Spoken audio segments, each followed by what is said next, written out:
السلام عليكم ورحمة الله. بسم الله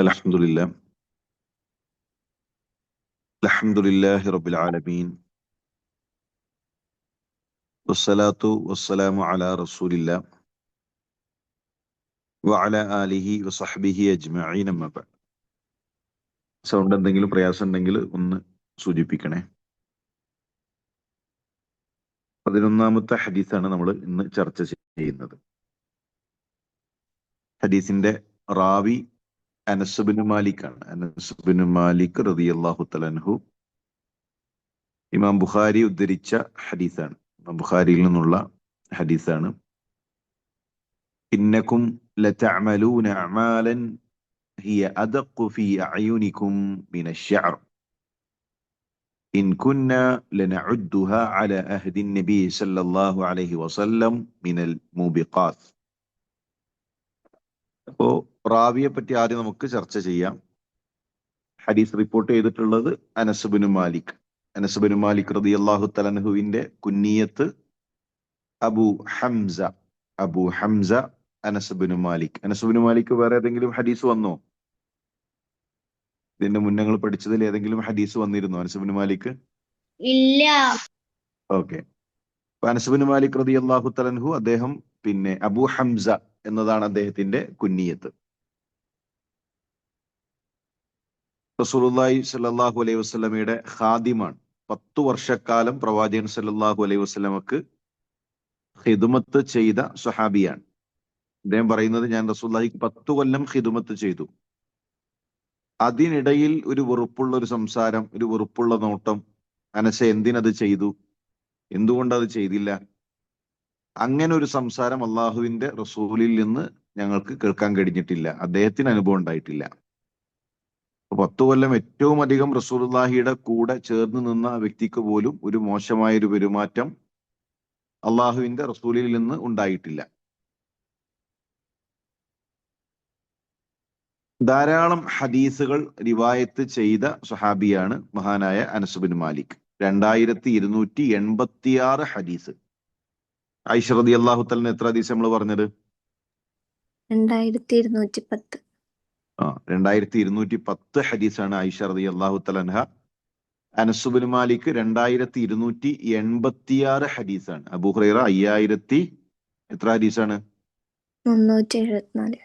5374 ഹദീസുകളാണ് അബൂ ഹുറൈറ റളിയല്ലാഹു തആല അൻഹു റിപ്പോർട്ട് ചെയ്തിട്ടുള്ളത്. ഇനി അനസ് ബിൻ മാലിക് റളിയല്ലാഹു തആല അൻഹു അദ്ദേഹത്തിന്റെ ജനനം ജനിച്ചത് യസ്രിബിലാണ്, വഫാത്തായത് ബസ്രയിലാണ്. ബസ്ര, ചില ആളുകൾ ചിലപ്പോൾ ബസ്ര എന്ന് പറയും. ബസ്ര അല്ല, ബസ്ര. ഹസനുൽ ബസ്രി. അദ്ദേഹത്തിന്റെ ഭാര്യ സൈനബ്. മക്കൾ അബൂബക്കർ, നളർ, മൂസ. അദ്ദേഹത്തിന്റെ വളരെ പ്രസിദ്ധനായ പ്രസിദ്ധി നേടിയ ഒരു മഹദിയാണ് അദ്ദേഹത്തിന്റെ ഉമ്മു സുലൈം ചരിത്രത്തിലെ ബുദ്ധിമതിയായ ഉമ്മ എന്നാണ് അറിയപ്പെടുന്നത്.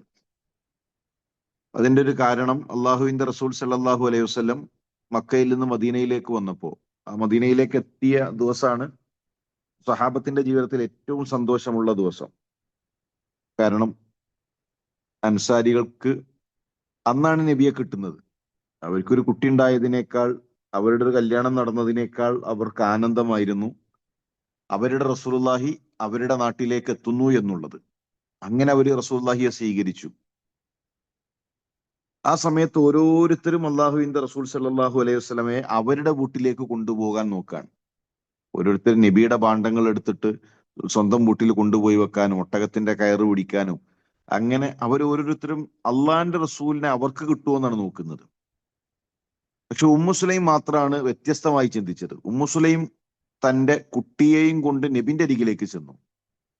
എന്നിട്ട് നബിയോട് പറഞ്ഞു, നബിയെ, എന്റെ മകനെ അങ്ങേക്ക് ഏൽപ്പിക്കുകയാണ്. അങ്ങേക്ക് എന്തെങ്കിലും ഹിദമത്തിന് വേണ്ടി നബിക്ക് വല്ല സഹായവും വേണോ എങ്കിൽ എന്റെ മോന് നബിയുടെ കൂടെ ഉണ്ടാകും. മോൻ അങ്ങോട്ട് കൊടുത്തു, മോനെ ദീനിന് കൊടുത്തു. എന്നിട്ട് ആ ഉമ്മ സ്വർഗം നേടി. അപ്പൊ അതുകൊണ്ട് ഉണ്ടായത് എന്താണ്? റസൂലുള്ളാഹി സ്വല്ലല്ലാഹു അലൈഹി വസല്ലം തങ്ങളെ ഒരാൾക്കേ കിട്ടുള്ളൂ. എന്നാൽ അതാരും ചിന്തിച്ചില്ല. ഉമ്മുസ്ലൈം ആകട്ടെ മകനെ നബിക്ക് കൊടുത്തുകൊണ്ട് അതിലൂടെ ഒരുപാട് ഖൈറുകൾ അവര് നേടിയെടുത്തു. അദ്ദേഹത്തിന്റെ അമ്മ അനസ് ഇബ്നു നദർ. അമ്മിന്റെ പേര് പ്രത്യേകം പറയാനുള്ള കാരണം ചരിത്രത്തിൽ വളരെ പ്രസിദ്ധനാണ് അനസ് ഇബ്നു നദർ. അനസ് ഇബ്നു നദറിന് ബദറിൽ പങ്കെടുക്കാൻ കഴിഞ്ഞില്ല. അപ്പൊ ഒരു നന്മ നഷ്ടപ്പെട്ടു. ആ നന്മ നഷ്ടപ്പെട്ട വലിയ പ്രയാസം അനസ് ഇബ്നു നദറിനുണ്ടായിരുന്നു. എന്നിട്ട് റസൂലുള്ളാഹിയുടെ അരികിലേക്ക് വന്നിട്ട് അദ്ദേഹം പറയുമെന്നാണ്, നബിയെ, ഇനി ഒരു അവസരം കിട്ടിയാൽ കാണിച്ചു തരാം അനസ് എന്താണ് ചെയ്യാൻ പോകുന്നത് എന്ന്. എനിക്ക് ബദർ നഷ്ടപ്പെട്ടല്ലോ. നമ്മളെ ജീവിതത്തിൽ എത്രയോ റമദാനുകൾ നഷ്ടപ്പെട്ടു. ഇപ്പോ ഒരു പുതിയൊരു റമദാനിലാണുള്ളത്. ആ നഷ്ടങ്ങളുടെ പകരം തീർക്കേണ്ടത് ഈ റമദാനിലാണ്. ആ നഷ്ടപ്പെടുത്തിയതിന്റെ സങ്കടങ്ങൾ തീർക്കേണ്ടത് ഈ റമദാനിലാണ്. അനസ് ഇബ്നു നദറിനോട് റസൂലുള്ളാഹിയോട് വന്നിട്ട് പറയാണ് അനസ് ഇബ്നു നദർ, അള്ളാഹിന്റെ റസൂൽ, ആ നഷ്ടം ഞാൻ അടുത്തൊരവസരം കിട്ടിയാൽ കാണിച്ചു തരാം. ഉഹദ് വിളിയാളം വന്ന ഉടനെ ഉഹദിലേക്ക് ഒന്നാമതെത്തുന്നത് അനസ് ഇബ്നു നദറാണ്. മാത്രമല്ല, ഉഹദിന്റെ മണ്ണെ, സ്വർഗത്തിന്റെ ഗന്ധം ഞാനിതാ അനുഭവിക്കുന്നു എന്ന് പറഞ്ഞ് ഉഹദിലേക്ക് അദ്ദേഹം എടുത്തു ചാടി എന്ന് മാത്രമല്ല, ഉഹദിൽ രക്തസാക്ഷിയായി. ശത്രുക്കൾ അദ്ദേഹത്തിന്റെ ശരീരം വികൃതമാക്കി. അദ്ദേഹത്തിന്റെ സഹോദരിയുണ്ട്, ബർറാ ബിൻത് മാലിക്. അവര് വന്നു നോക്കിയിട്ട് ആ വിരല് കണ്ടിട്ടാണ് അനസ് ഇബ്നു നദറിനെ മനസ്സിലാക്കിയത് എന്നാണ് ചരിത്രത്തിലുള്ളത്. അത്രമാത്രം ഉഹദിൽ അദ്ദേഹത്തിന് പരിക്കേറ്റിരുന്നു. ഇനി ഹദീസിലേക്ക് നമുക്ക് വരാം. അനസ് ഇബ്നു മാലിക് പറയാണ്, അനസ് ഇബ്നു മാലിക് എന്ന് പറഞ്ഞാൽ അവസാന കാലഘട്ടത്തിൽ വഫാത്തായ സഹാബിയാണ്. അവസാന കാലത്താണ് അദ്ദേഹം ചെയ്യുന്നത്, വഫാത്താകുന്നത്. ഒരുപാട് കാലം അദ്ദേഹം ജീവിച്ചിട്ടുണ്ട്. പിന്നെ ഹിജറയുടെ 101, 102 എന്നൊക്കെ അഭിപ്രായമുണ്ട്. ഖിലാഫുള്ള വർഷത്തിൽ ഖിലാഫുണ്ട്. ഏതായിരുന്നാലും അവസാന കാലഘട്ടത്തിൽ വഫാത്തായ സഹാബിയാണ്. ബസ്രയിൽ അവസാനം വഫാത്തായ സഹാബിയാണ് അനസ് ഇബ്നു മാലിക്. അദ്ദേഹം പറയാണ്, ഇന്നക്കും ലതഅമലൂന അഅമാലൻ, നിങ്ങളിതാ ഒരുപാട് പ്രവർത്തനങ്ങൾ ചെയ്യുന്നു. ഇത് പറയുന്നത് താബികളോടാണ്. താബികളോടാണ് പറയുന്നത്, നിങ്ങളിതാ പല പ്രവർത്തനങ്ങളും ചെയ്തുകൊണ്ടിരിക്കുന്നുണ്ട്. ഹിയ അദഖു ഫീ അഅ്യുനികും മിനശ്ശഅർ, ഒരു മുടിനാരിനേക്കാൾ നിങ്ങളുടെ കണ്ണിൽ അദഖ്, അഖഫ്, നിസാരമാണ്, ചെറുതാണത്. നിങ്ങൾ പല കാര്യങ്ങളും ഇപ്പൊ ചെയ്തുകൊണ്ടിരിക്കുന്നുണ്ട്. നിങ്ങൾക്കൊക്കെ അതൊക്കെ ഒരു മുടിനാരിനേക്കാൾ ചെറുതായിട്ടാണ്, അത്ര നിസാരമായിട്ടാണ് നിങ്ങൾ ആ പ്രവർത്തനങ്ങളൊക്കെ ചെയ്തുകൊണ്ടിരിക്കുന്നത്. ഇൻ കുന്ന ലനഉദ്ദുഹാ, ഞങ്ങൾ അതിനെ എണ്ണിയിരുന്നു. ഞങ്ങൾ എന്ന് പറഞ്ഞു കഴിഞ്ഞാൽ സഹാബത്ത്. അല അഹ്ദിൻ നബി സല്ലല്ലാഹു അലൈഹി വസല്ലം മിനൽ മുബിഖാത്ത്, ഞങ്ങൾ അള്ളാന്റെ റസൂലിന്റെ കാലഘട്ടത്തിൽ മൂബിഖാത്തായി. മൂബിഖാത്ത് എന്ന് പറഞ്ഞാൽ മുഹ്ലിഖാത്ത്, നശിപ്പിക്കുന്നത്. ഒരു മനുഷ്യന്റെ ദുനിയാവും ആഖിറവും നശിപ്പിക്കും. അതാണ് മൂബിഖാത്ത്, നന്മകൾ നശിപ്പിക്കും. നമ്മള് മുബിഖാത്തായ ഒരു പാപം ചെയ്തു, ഷിർക്ക് ചെയ്തു, അവന്റെ നന്മകളും നശിക്കും, അവന്റെ ആഖിറവും നശിക്കും. സിഹർ ചെയ്തു, അവന്റെ നന്മകളും നശിക്കും, അവന്റെ ആഖിറവും നശിക്കും. നമ്മളുടെ ഖൈറും നമ്മളുടെ പരലോകവും നശിപ്പിക്കുന്നത് മുഹ്ലിഖാത്ത്, അതാണ് മുബിഖാത്ത്. ആ മൂബിഖാത്തായി വലിയ നമ്മുടെ ആഖിറം നഷ്ടപ്പെടുത്തുന്ന തിന്മകളായി ഞങ്ങൾ കണ്ട കാര്യങ്ങൾ നിങ്ങളൊക്കെ ഒരു മുടിനാര് പോലെ നിസാരമായിട്ടാണല്ലോ കാണുന്നത് എന്ന് മഹാനായ അനസ് ഇബ്നു മാലിക് റളിയല്ലാഹു തആല അൻഹു പറയാണ്.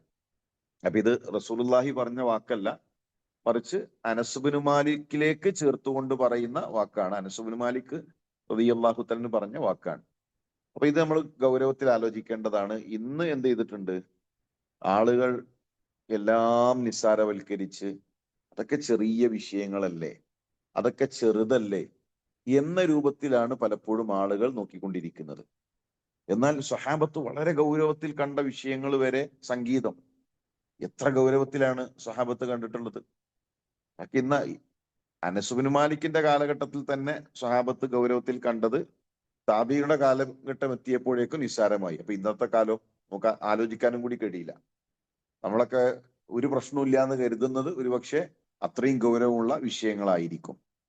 അബൂദർദ റളിയല്ലാഹു തആല അൻഹുവിന്റെ അരികിലേക്ക് ചില ആളുകൾ വന്നിട്ട് ചോദിച്ചു, അബൂദർദ, അള്ളാന്റെ റസൂല് വിരോധിച്ച വല്ലതും ഞങ്ങൾ ചെയ്യുന്നുണ്ടോ? അപ്പൊ താബികളാണ്, ഞങ്ങളുടെ പ്രവർത്തനത്തിൽ അള്ളാന്റെ റസൂല് വിരോധിച്ച വല്ലതുണ്ടോ? അബൂദർദ റളിയല്ലാഹു തആല ദേഷ്യപ്പെട്ടുകൊണ്ട് തിരിച്ചു ചോദിച്ചു എന്നാണ്, അള്ളാഹുവിന്റെ റസൂൽ സല്ലല്ലാഹു അലൈഹി വസല്ലം കൽപ്പിച്ച എന്താണ് നിങ്ങളിലുള്ളത്? നബി കൽപ്പിച്ച വല്ലതും നിങ്ങൾ ചെയ്യുന്നുണ്ടോ? നബി കൽപ്പിച്ച ഒന്നും തന്നെ നിങ്ങളിൽ കാണുന്നില്ല എന്ന് പറഞ്ഞിട്ട് അബൂദർദ അവരോട് ദേഷ്യപ്പെടുന്നുണ്ട്. അതുപോലെ അനസ് ബിൻ മാലിക് റളിയല്ലാഹു തആല അൻഹുവിനെ ഒരിക്കൽ താബികളിൽപ്പെട്ട ഇമാം നാഫി അദ്ദേഹം വന്നു നോക്കുമ്പോൾ അനസ് ബിൻ മാലിക് കരയാണ്. അപ്പൊ അദ്ദേഹം ചോദിക്കുകയാണ്, എന്തിനാണ് അനസ് നിങ്ങൾ കരയുന്നത്? അദ്ദേഹം പറയുന്നത്, ജനങ്ങൾ പള്ളിയിൽ പോയി നിസ്കരിച്ചു വരുന്നു എന്നല്ലാതെ നബിയുടെ കാലഘട്ടത്തിലുള്ള ഒന്നും ഇന്ന് ദീനായി കാണുന്നില്ലല്ലോ. ആൾക്കാർ നബിന്റെ കാലത്തുള്ളതുപോലെ പള്ളിയിൽ നിസ്കരിക്കാൻ പോകുന്നുണ്ട്, നിസ്കാരം കഴിഞ്ഞ് വരുന്നുണ്ട് എന്നതല്ലാതെ റസൂലുള്ളാഹി പഠിപ്പിച്ച ദീനൊന്നും ഈ കൂട്ടരിൽ കാണുന്നില്ലല്ലോ എന്ന് പറഞ്ഞുകൊണ്ടാണ് അനസ് ബിൻ മാലിക് റളിയല്ലാഹു തആല കരയുന്നത്. അപ്പൊ നമ്മൾ വളരെ ഗൗരവത്തിൽ മനസ്സിലാക്കേണ്ടത്, പ്രമാണങ്ങളിൽ നിന്ന് റസൂലുള്ളാഹി സ്വല്ലല്ലാഹു അലൈഹി വസല്ലം പഠിപ്പിച്ച ഒരു കാര്യം അത് ചെറുതല്ലേ, അത് നിസാരമല്ലേ എന്ന് പറഞ്ഞിട്ട് ഒരു തിന്മ നമ്മുടെ ജീവിതത്തിൽ ഉണ്ടാകരുത്. ആ നിസാരവൽക്കരിക്കലാണ് നമ്മുടെ ഖൈറിനെ നഷ്ടപ്പെടുത്തുക. ഒരു തിന്മക്ക് ശിക്ഷയുണ്ട് എന്ന് റസൂലുള്ളാഹി സ്വല്ലല്ലാഹു അലൈഹി വസല്ലം പറഞ്ഞിട്ടുണ്ട് എങ്കിൽ അത് നിസാരമല്ല. ഒരു തിന്മക്ക് ലഅനത്തുണ്ട് എന്ന് അള്ളാഹുവിന്റെ റസൂല് പറഞ്ഞിട്ടുണ്ട് എങ്കിൽ അത് ചെറുതല്ല. ഒരു തിന്മക്ക് നാളെ വിചാരണയുണ്ട് എന്ന് റസൂലുള്ളാഹി പറഞ്ഞിട്ടുണ്ടെങ്കിൽ അത് നിസ്സാരമല്ല. അതൊക്കെ കബായിറാണ്. നമ്മൾ കബായിർ എന്ന് പറഞ്ഞാൽ ആകെ കരുതിയിട്ടുള്ളത് ശിർക്കും സീറും ആൾക്കാരെ കൊല്ലലും അല്ല. ഒരു വിഷയം പറഞ്ഞിട്ട് നബി പറയാണ് അതിന് ശിക്ഷയുണ്ട്, അതിന് ഖബറിൽ ശിക്ഷിക്കപ്പെടും. അപ്പൊ നാവ് വളരെ ഗൗരവമുള്ള വിഷയമാണ്. നാവ് ഗൗരവമുള്ള വിഷയമാണ്. നാവിന്റെ പേരിൽ ശിക്ഷയുണ്ട്, ഖബറിൽ ശിക്ഷയുണ്ട്. നാവ് കൊണ്ട് ഗീബത്ത് പറയൽ, നാവ് കൊണ്ട് നമീമത്ത് പറയൽ. അതുകൊണ്ട് തന്നെ നിങ്ങൾ നോക്കി, റസൂലുള്ളാഹി സ്വല്ലല്ലാഹു അലൈഹി വസല്ലമയുടെ കാലഘട്ടത്തിൽ സീനയിൽ ഏർപ്പെട്ട് ശിക്ഷാ നടപടികൾ ഏറ്റുവാങ്ങിയ സ്ത്രീകൾ ഉണ്ടല്ലോ, ആ സ്ത്രീകളുടെ പേരൊന്നും ഹദീസിൽ നമുക്ക് കാണൂല. എത്രയോ ഹദീസുകളിലൂടെ ആ സംഭവം വന്നിട്ടുണ്ട്. പക്ഷെ അവരുടെ പേര് ഒരാളും നമുക്ക് പറഞ്ഞു തന്നിട്ടില്ല. അവരൊക്കെ കണ്ട ഒരു സംഭവം കൈമാറുമ്പോൾ പോലും ഒരു മുസ്ലിമായ സഹോദരിയുടെ അഭിമാനം സംരക്ഷിക്കപ്പെടണം. 2 ഹദീസിലാണ് മായിസ് റളിയല്ലാഹു തന്റെ പേര് വന്നത്. എന്നാൽ ആ സഹാബ വനിതയുടെ പേര് പോലും വന്നിട്ടില്ല. അപ്പൊ അവര് ഒരാളുടെ ഒരു ഐബ് പറയാൻ, അവരങ്ങനെ ഇവരിങ്ങനെ എന്ന് പറയാൻ അവർ മടിച്ചു. അവര് വളരെ ഗൗരവമേറിയ, നാളെ പരലോകത്ത് ശിക്ഷ ലഭിക്കുന്ന തിന്മയായിട്ടാണ് അത്തരം കാര്യങ്ങളെയൊക്കെ അവർ മനസ്സിലാക്കിയിട്ടുള്ളത്. അപ്പൊ നമ്മളെ സംബന്ധിച്ചിടത്തോളം തിന്മകളോട് ആ ഒരു കാർക്കശ്യം, തിന്മകൾക്ക് ആ ഒരു ഗൗരവം കൊടുക്കാൻ നമുക്ക് സാധിക്കണം. നമ്മളുടെ ഹൈറുകളെ നഷ്ടപ്പെടുത്തുന്ന ഒരു പാപം, ഒരു തിന്മ, അത് നമ്മുടെ നാവ് കൊണ്ടാകട്ടെ, നമ്മളുടെ മറ്റേതെങ്കിലും പ്രവൃത്തി കൊണ്ടാകട്ടെ, റസൂലുള്ളാഹി സ്വല്ലല്ലാഹു അലൈഹി വസല്ലം പാടില്ല എന്ന് പറഞ്ഞൊരു സംഗതി നമ്മുടെ ജീവിതത്തിൽ ഉണ്ടാകരുത്. ഇന്നിപ്പോ എല്ലാ കാര്യങ്ങളും സമൂഹത്തിനൊപ്പിച്ച ആളുകൾ ഇങ്ങനെ ചെയ്തുകൊണ്ടിരിക്കുകയാണ്. മുസ്ലിം സമുദായത്തിന്റെ വേഷം അത് പിന്നെ ഓരോ താരങ്ങൾ ഇങ്ങനെ കാണിച്ചു കൊടുക്കും, ഇതാണ് സൗന്ദര്യം. അതിനനുസരിച്ചിട്ട് കോലം കെട്ടിയിട്ട് തുള്ളാണ്. സൗന്ദര്യ പ്രകടനം എത്ര ഗൗരവമുള്ള വിഷയമായിട്ടാണ് ഇസ്ലാം പഠിപ്പിച്ചത്. ഈ ദുനിയാവിൽ ചില കടമ്പകളുണ്ട്, ഇവിടെ ചിലത് ചെയ്യാൻ പാടില്ല. ഇവിടെ നമ്മളെ സംബന്ധിച്ചിടത്തോളം അദ്ദുനിയ സിജുനുൽ മുഅ്മിൻ, മുഅ്മിന് സിജിനാണ്. അത്രേ ദുനിയാവിനെ നമ്മൾ കാണുന്നുള്ളൂ. ദുനിയാവിൽ നമുക്ക് പ്രയാസങ്ങളും ദുനിയാവിൽ നമുക്ക് പരീക്ഷണങ്ങളും ഇതൊക്കെ തന്നെയാണ്. ആഖിറമാണ്, വൽ ആഖിറത്തു ഖൈറും വ അബ്ഖ. നമ്മളെ സംബന്ധിച്ചിടത്തോളം നമുക്ക് ബാക്കിയാകുന്നത്, നമ്മൾ പ്രതീക്ഷിക്കുന്നത് ആഖിറത്താണ്. അതുകൊണ്ടാണ് ഇബ്നു ഹജർ അസ്കലാനി, അദ്ദേഹം ഖാദിയാണ്, അദ്ദേഹത്തിന്റെ കുതിരയുടെ കടിഞ്ഞാണ് പിടിച്ചിട്ട് ഒരു ജൂതനായ ഒരാൾ ചോദിച്ചു എന്നാണ് ഇബ്നു ഹജർ നിന്റെ മുഹമ്മദ് പറഞ്ഞിട്ടുണ്ടോ ദുനിയാവ് മുഅ്മിനായ മനുഷ്യന് ജയിലാണ് എന്ന്, കാഫിറായ മനുഷ്യന് അയാൾക്ക് സ്വർഗമാണ് എന്ന് റസൂലുള്ളാഹി സ്വല്ലല്ലാഹു അലൈഹി വസല്ലം നിങ്ങൾ പറഞ്ഞ ഹദീസാണത്. ഇബ്നു ഹജർ പറഞ്ഞു അതെ, അള്ളാഹുവിന്റെ റസൂൽ അത് പറഞ്ഞിട്ടുണ്ട്. അപ്പൊ ഈ ജൂതൻ ഇബ്നു ഹജറിനോട് പറയാണ്, എങ്കിൽ ഞാനാണ് മുഅ്മിൻ. കാരണം ഇവിടെ എനിക്ക് ഭയങ്കര പരീക്ഷണമാണ്, എനിക്ക് കടുപ്പമേറിയ പരീക്ഷണമാണ്, ഞാൻ അടിമയാണ്, യജമാനൻ എന്നും എന്നെ പൊതിരെ തല്ലും, അപ്പൊ എനിക്കിവിടെ ജയിലിന് തുല്യമായ ജീവിതമാണ്. അതുകൊണ്ട് തന്നെ ഞാൻ മുഅ്മിനാണ്. ഇനി ഞാൻ മുഅ്മിനല്ല എങ്കിൽ നിന്റെ മുഹമ്മദ് പറഞ്ഞത് കളവാണ്. ഇബ്നു ഹജർ ചിരിച്ചിട്ട് അദ്ദേഹത്തോട് പറഞ്ഞു, റസൂലുള്ളാഹി പറഞ്ഞത് ഹക്കാണ്, പക്ഷെ അത് പുലരാനുള്ളത് ഇവിടെയല്ല. ഇവിടെ എത്ര സൗകര്യങ്ങളിൽ ജീവിച്ച, എത്ര ഐശ്വര്യങ്ങളിൽ ജീവിച്ച, എത്ര അനുഗ്രഹങ്ങളിൽ ജീവിച്ച മുഅ്മിനായ മനുഷ്യനാണെങ്കിലും സ്വർഗം കാണുന്ന സമയത്ത് അയാൾ പറയുമെന്നാണ്, പടച്ചോനെ ദുനിയാവ് ഒരു ജയിലായിരുന്നല്ലോ. സ്വർഗം കാണുമ്പോഴാണ് ആ മനുഷ്യനത് പറയുക. ദുനിയാവിൽ എത്ര സൗകര്യങ്ങൾ ലഭിച്ചാലും, എത്ര ആനന്ദങ്ങൾ നേടിയാലും, ദുനിയാവിൽ എന്തെല്ലാം നേടിയാലും സ്വർഗത്തെ കാണുന്ന ഒന്നാമത്തെ കാഴ്ചയിൽ ആ മനുഷ്യൻ പറയും ദുനിയാവ് ജയിലാണ്. കാരണം ദുനിയാവ് ഒന്നുമില്ല. ദുനിയാവിൽ ഇങ്ങനെ കുറെ നമ്മളെ കണ്ണഞ്ചിപ്പിക്കുന്ന കുറെ കാര്യങ്ങളുണ്ട്, മത്താവുൽ ഖുറൂർ, വഞ്ചിക്കുന്ന കുറെ സാധനം. പക്ഷെ ആഖിർ അങ്ങനല്ല, പരലോകം അങ്ങനല്ല. റസൂലുള്ളാഹി സ്വല്ലല്ലാഹു അലൈഹി വസല്ലം കൗസറിന്റെ അരികിലൂടെ നടന്നു എന്ന് ഇസ്രാ മിറാജിന്റെ ഹദീസിൽ കാണാം. കൗസർ സ്വർഗത്തിലെ നദിയാണ്. കൗസർ വേറെ, ഹൗദ് വേറെ, രണ്ടും ഒന്നല്ല. കൗസർ സ്വർഗീയ നദിയാണ്. സിദ്റത്തുൽ മുൻതഹയിൽ നിന്ന് ഉള്ളിലേക്ക് ലാഹിറായിക്കൊണ്ടും ബാത്തിനായിക്കൊണ്ടും രണ്ട് നദികളുണ്ട്. ലാഹിറായിക്കൊണ്ട് പുറത്തേക്കുള്ള രണ്ട് നദികൾ, നൈലും യൂഫ്രട്ടീസും. ബാത്തിനായിക്കൊണ്ട്, ആന്തരികമായിക്കൊണ്ട് രണ്ട് നദികളുണ്ട്. അത് സ്വർഗീയ നദികളാണ്. ആ സ്വർഗീയ നദികളിൽ ഒരു നദിയാണ് കൗസർ. ആ കൗസറിൽ നിന്ന് രണ്ട് അരുവികൾ അത് മഹ്ശറിലേക്കുണ്ട്. ആ വെള്ളമാണ് ഹൗദ്. കൗസറിനെ പറ്റി റസൂലുള്ളാഹി വർണ്ണിക്കുന്ന വർണ്ണനകൾ എത്രയാണ്. ഹദീസിൽ കാണാം, അതിന്റെ തീരങ്ങൾ, ആ കൗസറിന്റെ തീരങ്ങൾ ദഹബാണ്, സ്വർണമാണ്. റസൂലുള്ളാഹി ആ മിഅ്റാജിന്റെ യാത്രയിൽ ആ മണ്ണിൽ അടിച്ചു എന്നാണ്. അടിച്ചപ്പോൾ അതിന്റെ തുർബ, അതിന്റെ ആ മണ്ണ് അടിച്ചു വീശുന്ന കസ്തൂരിയേക്കാൾ സുഗന്ധപൂരിതമാണ്. കൗസർ ഒഴുകുന്നത് യാക്കൂത്തിന്റെയും ദുറിന്റെയും മാണിക്യത്തിന്റെയും മുത്തുകളുടെയും മുകളിലൂടെയാണ്. രണ്ട് തീരങ്ങളിലും മുത്തുകൾ കൊണ്ടുള്ള വീടുകൾ ആ കൗസറിനരികിൽ ഒരുക്കി വച്ചിരിക്കുന്നു. തേനിനേക്കാൾ മധുരമൂറുന്ന, ഹിമത്തേക്കാൾ, മഞ്ഞിനേക്കാൾ വെളുപ്പ് നിറഞ്ഞ, അങ്ങനെ അതിന്റെ വർണ്ണനകൾ കേട്ടാൽ തന്നെ നമുക്ക് ചിന്തിക്കാൻ കഴിയാത്ത, ഇതൊക്കെ നമുക്ക് റസൂലുള്ളാഹി പറഞ്ഞു തരുന്നത് ദുനിയാവിൽ നമുക്ക് അറിയുന്ന പരിമിതമായ ഉപമകൾ വെച്ചിട്ടാണ്. പക്ഷെ ഇതൊന്നുമല്ല, അതിൻ്റെയൊക്കെ അപ്പുറത്ത് എത്രയോ വലിയ സൗകര്യങ്ങളാണ്. അപ്പോ ഞാൻ പറഞ്ഞു വരുന്നത്, ആ സ്വർഗം കാണുന്ന ഒന്നാമത്തെ കാഴ്ചയിൽ നമുക്ക് മനസ്സിലാകും ദുനിയാവ് ചവറാണ്, ദുനിയാവ് ഒന്നുമില്ല.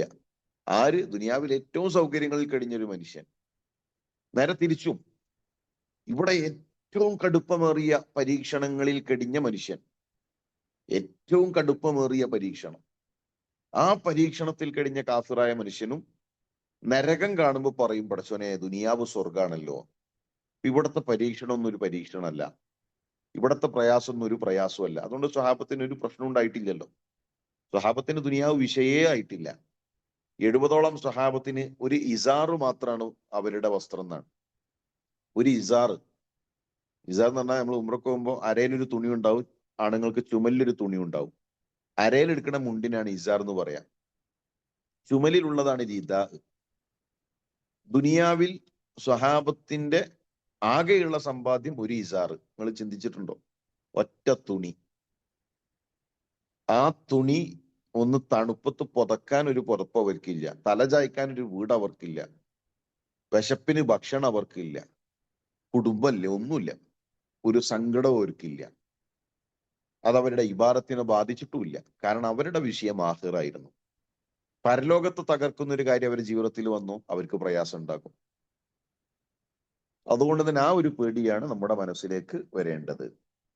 ഇനി രണ്ടാമത്തെ ഹദീസിലേക്ക് നമ്മൾ പോവാണ്. ലൗ അന്നകും കുൻതും തവക്കലൂന അലല്ലാഹി ഹഖ തവക്കുലിഹി ലറസഖ്തും കമാ യർസുഖു الطير തഗ്ദു ഖിമാസ വതറൂഹു ബിതാന. ഹദീസിന്റെ റാവി Umar ibn al Khattab. Umar ibn al Khattab അബുൽ ഹബ്സ് അബു ഹബ്സ് അബു ഹബ്സ് അബു ഹബ്സയല്ല, അബു ഹബ്സ്. ഉമർ ഖത്താബ് മുസ്ലിമാണ്. ഞാനത് പ്രത്യേകം പറയാനുള്ള കാരണം, ഉപ്പയിലേക്ക് ചേർത്തുകൊണ്ട് പേര് വിളിക്കപ്പെടാൻ പാടുള്ളൂ. ഖത്താബ് മുശ്രിക്കാണ്. അതുകൊണ്ട് തന്നെ എനിക്ക് ഖത്താബിന്റെ പേര് ഞാൻ അതിലേക്ക് ചേർക്കുന്നില്ല എന്ന് തീരുമാനിച്ചിട്ടില്ല. ഒരാള് അയാളുടെ പേര് ചേർക്കേണ്ടത് ഉപ്പയിലേക്കാണ്. കല്യാണം കഴിഞ്ഞാൽ പിന്നെ ഭർത്താവിന്റെ പേര് വെച്ചിട്ടല്ല പേര് അറിയപ്പെടേണ്ടത്. ഉമർ ഇബ്നുൽ ഖത്താബ്, അബൂബക്കർ സിദ്ദീഖ്, ആയിഷ ബിൻത്ത് അബീ ബക്കർ.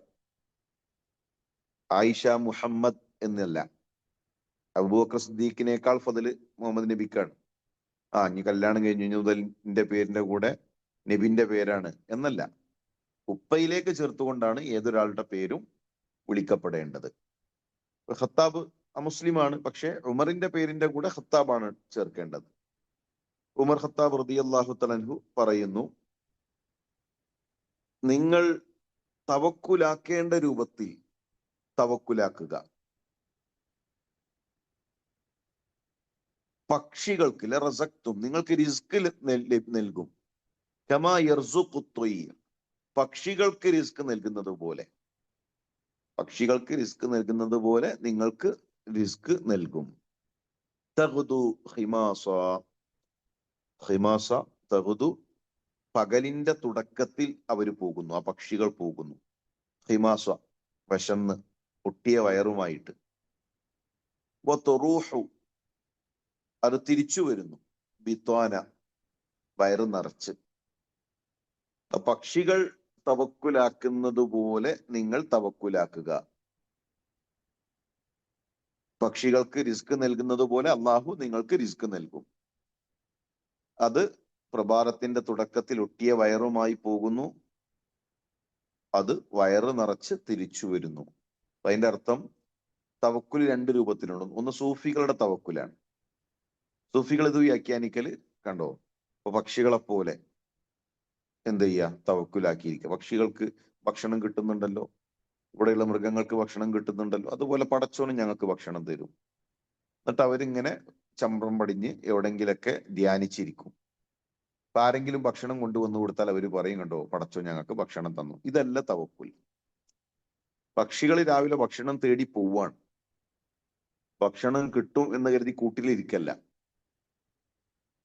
തഗ്ദു ഖിമാസ, പൊട്ടിയ വയറുമായിട്ട് രാവിലെ അത് അന്വേഷിച്ച് ഇറങ്ങുകയാണ്, ഭക്ഷണം തേടി പോവാണ്. അപ്പൊ അത് ചെയ്യേണ്ട പണി അത് ചെയ്തിട്ടുണ്ട്. അപ്പൊ നമ്മൾ ചെയ്യേണ്ട പണി ചെയ്തിട്ടാണ് തവക്കുൽ. മറ്റേത് തവാക്കുലാണ്. തവക്കുൽ എന്ന് പറഞ്ഞാൽ നമ്മൾ ചെയ്യേണ്ട പണി നമ്മൾ ചെയ്യണം, നമ്മൾ അധ്വാനിക്കണം, നമ്മൾ പണിയെടുക്കണം, നമ്മൾ കഷ്ടപ്പെടണം. ഒട്ടകത്തെ കെട്ടിയിട്ടിട്ടാണ് തവക്കുൽ ചെയ്യേണ്ടത്. അല്ലാതെ ഒട്ടകത്തെ കെട്ടിയിടാതെ ഞാനിത് പടച്ചോനെ ഏൽപ്പിച്ചു എന്ന് പറയുന്നതല്ല തവക്കുൽ. അപ്പൊ നമ്മൾ ചെയ്യേണ്ട കാര്യങ്ങൾ ചെയ്ത് ഭൗതികമായി സ്വീകരിക്കേണ്ട കാര്യങ്ങൾ നമ്മൾ സ്വീകരിക്കണം. നമ്മളോട് ചെയ്യാൻ പറഞ്ഞൊരു പണിയുണ്ട്, അത് നമ്മൾ ചെയ്യണം. ബാക്കി പടച്ചോനെ ഏൽക്കും. മൂസാ നബി അലൈഹി ഇസ്ലാമിനോട് കടലിലടിക്കാൻ പറഞ്ഞു. മൂസാ നബി കടലിലടിക്കാതെ കടലിനെ പുലർത്താൻ പടച്ചോൻക്ക് കഴിയില്ലേ? റബ്ബിന് കഴിയും. പക്ഷെ മൂസാ നബിനോട് പറഞ്ഞൊരു പണിയുണ്ട്, ആ പണി അവിടെ ചെയ്യണം. അതെന്താ? കടലിലടിക്കുക എന്നുള്ളതാണ്. ബാക്കി ആ കടലിനെ പുലർത്തൽ റബ്ബ് ചെയ്യും. മറിയം ബീവിയോട് പ്രസവവേദന സഹിച്ചുകൊണ്ട് ഈത്തപ്പഴ മരം പിടിച്ചു കുലുക്കാൻ പറഞ്ഞു. പടച്ചോൻക്ക് ആ ഈത്തപ്പഴം പൊടിച്ചു കൊടുക്കാൻ മറിയം ബീവിനോട് പിടിച്ചു കുലുക്കാൻ പറയേണ്ട ആവശ്യമുണ്ടോ? ഇല്ലല്ലോ.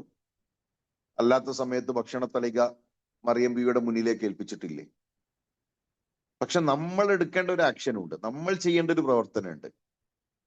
അത് ചെയ്യാൻ പറഞ്ഞാൽ നമ്മൾ ചെയ്യാം. ഒരു 10 ആള് പിടിച്ചു കുലിക്കാൻ ഈത്തപ്പഴ മരത്തിനൊന്നും സംഭവിക്കാൻ പോകുന്നില്ല. പക്ഷെ മറിയം ബീവിനോട് ആ ഈത്തപ്പഴ മരം ഒന്ന് പിടിച്ചു കുലിക്കാൻ പറഞ്ഞു, അത് ചെയ്തു. ഈത്തപ്പഴം അള്ളാഹ് പൊഴിച്ചു കൊടുത്തു. ഏതൊരു കാര്യവും അങ്ങനെ തന്നെയാണ്. നമ്മളോട് അള്ളാഹ് ചെയ്യാൻ പറഞ്ഞൊരു കാര്യമുണ്ട്, നമ്മളത് ചെയ്യാം. അത് ചെയ്യുമ്പോൾ എന്നിട്ട് എനിക്ക് എന്താണ് ഉത്തരം കിട്ടാത്തത്, എനിക്ക് എന്താണ് അതുകൊണ്ടൊന്നും നടക്കാത്തത്, അതല്ല. അതിനപ്പുറത്ത് നമുക്ക് പൂർണ്ണ ഉറപ്പ് വേണം. നമുക്ക് വിശ്വാസം വേണം. എന്നോടിത് പടച്ചോൻ ചെയ്യാൻ പറഞ്ഞു, അത് കിട്ടിയാലില്ലെങ്കിലും പിന്നെ ഞാനത് ചെയ്യാണ്, അത് അള്ളാഹു എനിക്ക് നൽകും. ഇനി അത് കിട്ടിയിട്ടില്ലേ, അതിൽ എനിക്കൊരു ഹൈറുണ്ട്. അതാണ് ഈമാൻ. അല്ല നമ്മൾ ചോദിക്കുന്നതൊക്കെ അപ്പം തന്നെ കിട്ടണം, നമ്മൾ വിചാരിക്കുന്നതൊക്കെ ആ സമയത്ത് തന്നെ നടന്നു പോകും, അങ്ങനത്തെ ഒരു തോന്നൽ ഉണ്ടാകരുത്. നമുക്ക് എന്താണ് ഹൈറ് എന്ന് റബ്ബിനാണ് അറിയാം. ഒരു ചെറിയ കുട്ടി കത്തിക്ക് വേണ്ടി കരയും അല്ലെ, നമ്മളെ വീട്ടിൽ കത്തി ഉണ്ടെങ്കിൽ കുട്ടി കത്തി നോക്കിയിട്ട് കരയും. ആ കുട്ടിയെ സംബന്ധിച്ചിടത്തോളം ആ കത്തി കിട്ടൽ ഭയങ്കര കാര്യമായിരിക്കും. പക്ഷെ പാരന്റ്സ് അത് കൊടുക്കൂല, ആ കത്തി എടുത്തിട്ട് മുകളിലേക്ക് മാറ്റി വെക്കും. കാരണം പാരന്റ്സിന് അറിയാത് കുട്ടിന്റെ കയ്യിൽ കിട്ടിയാൽ ഷെറാണ്, അപകടമാണ്.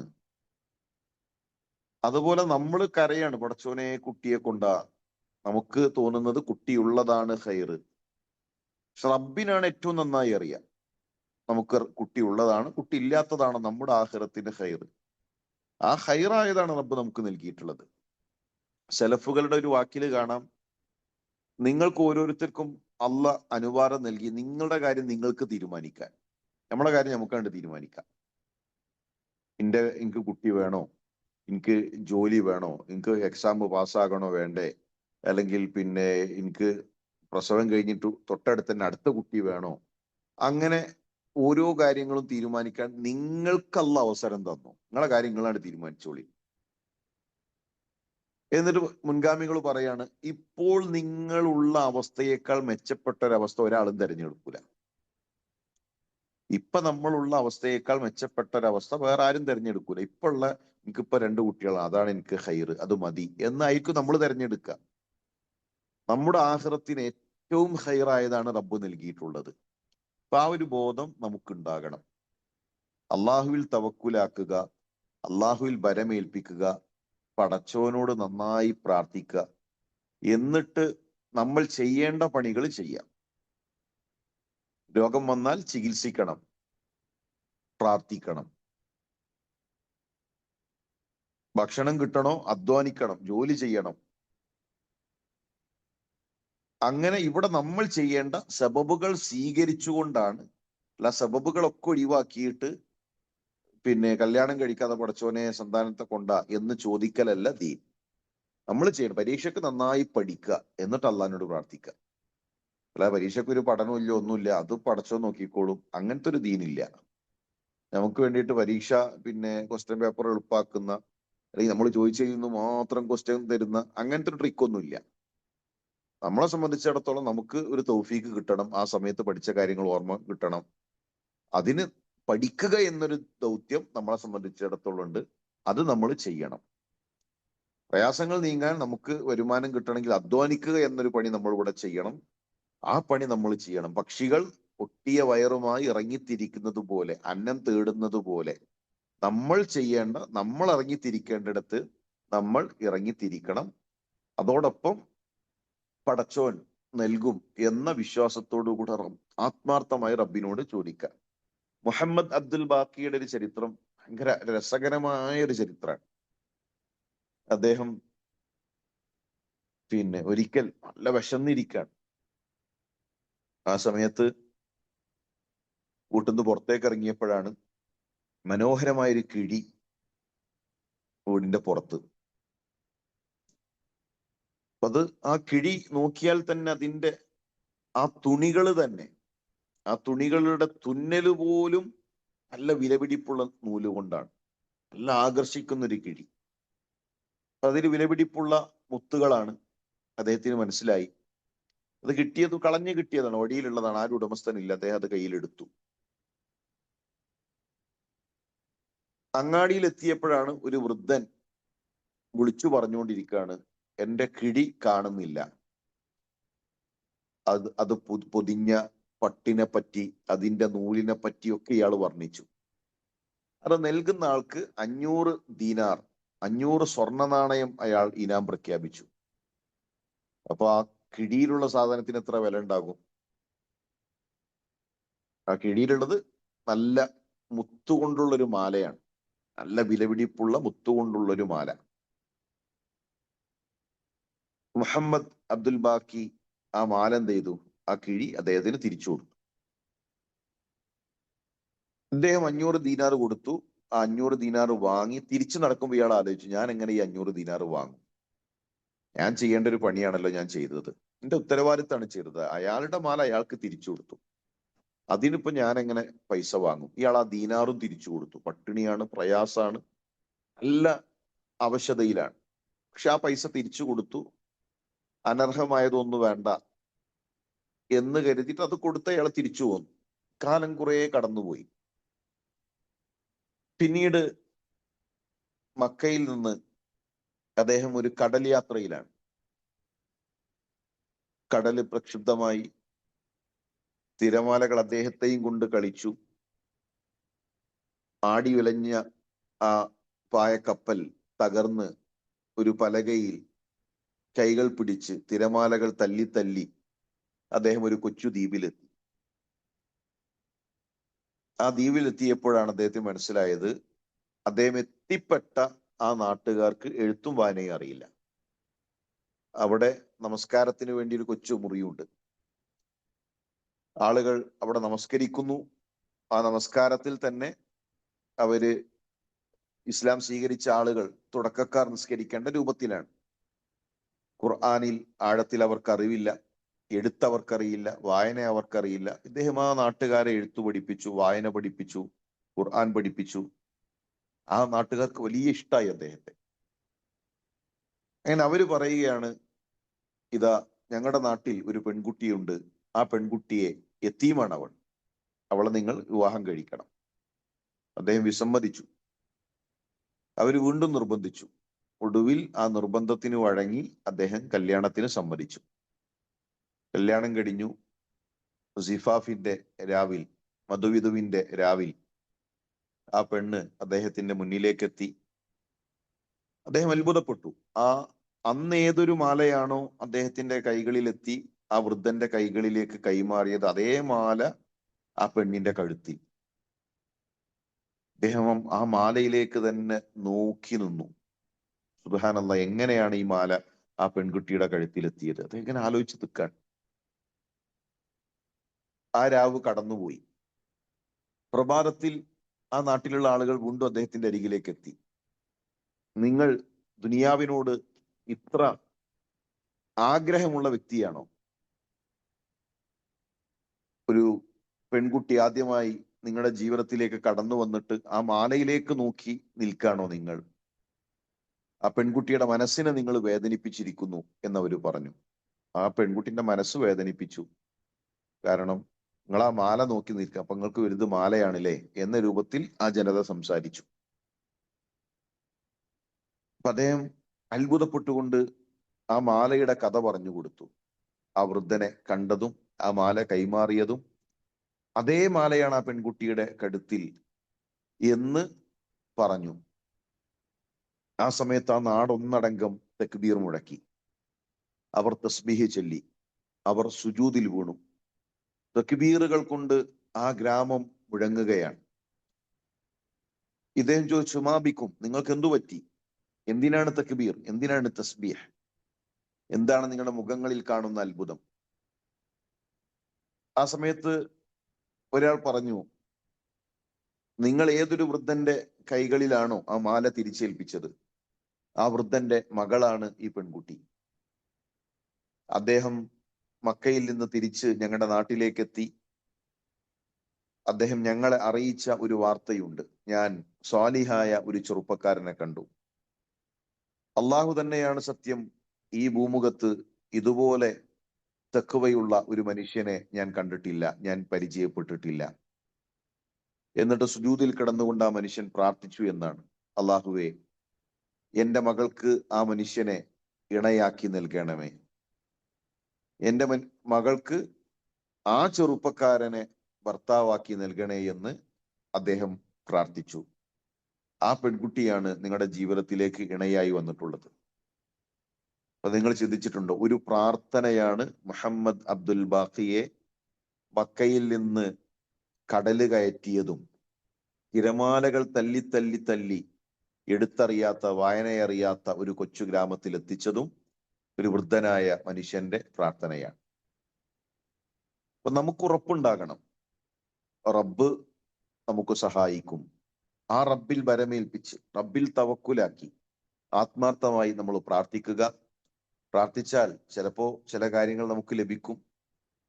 ചിലത് നമുക്ക് അതിനേക്കാൾ ഹൈറ് മറ്റൊന്ന് റബ്ബ് നമ്മുടെ ജീവിതത്തിൽ നൽകും. ചിലപ്പോൾ വരാനിരിക്കുന്ന വലിയ ഷെറുകളെ റബ്ബ് മാറ്റി തീർക്കും. എന്താണ് നമ്മുടെ ജീവിതത്തിൽ ഏറ്റവും ഹൈറ് എന്ന് റബ്ബിനാണ് അറിയുക. ചോദിച്ച തന്നെ കിട്ടിക്കൊള്ളണമെന്നില്ല. പടച്ചോനെ ആ ജോലി തന്നെ കിട്ടണേ എന്നല്ല. പടച്ചോനെ ഹൈറാണെങ്കിൽ അത് നൽകണേ. പടച്ചോനെ ആ ആളെ തന്നെ എനിക്ക് ഭർത്താവാക്കി നൽകണേ എന്നല്ല. ഹൈറ് നമ്മൾ ചോദിക്കുക. ആ ഹൈറ് റബ്ബ് നമ്മുടെ ജീവിതത്തിൽ നൽകും ഇൻഷാ അല്ലാ. ബാക്കി ഹദീസുകൾ നമുക്ക് തുടർന്ന് വരുന്ന ക്ലാസ്സുകളിൽ പഠിക്കാം. അള്ളാഹു ഏറ്റവും നല്ല രൂപത്തിൽ പഠിച്ച് മുന്നോട്ട് പോകാനുള്ള തൗഫീക്ക് നൽകി അനുഗ്രഹിക്കട്ടെ. റമദാനിലെ പുണ്യം നിറഞ്ഞ സമയങ്ങൾ ഏറ്റവും നല്ല രൂപത്തിൽ ഉപയോഗപ്പെടുത്താനുള്ള തൗഫീക്ക് അള്ളാഹു നമുക്കൊക്കെ നൽകി അനുഗ്രഹിക്കട്ടെ. ഇഖ്ലാസ് പ്രദാനം ചെയ്യട്ടെ. റബ്ബന തഖബ്ബൽ മിന്ന ഇന്നക അൻത സമീഉൽ അലീം വതുബ് അലൈനാ ഇന്നക അൻത തവ്വാബുർ റഹീം. ആമീൻ ആമീൻ ബിറഹ്മതിക യാ അർഹമർ റഹീമീൻ. അസ്സലാമു അലൈക്കും വറഹ്മത്തുള്ളാഹി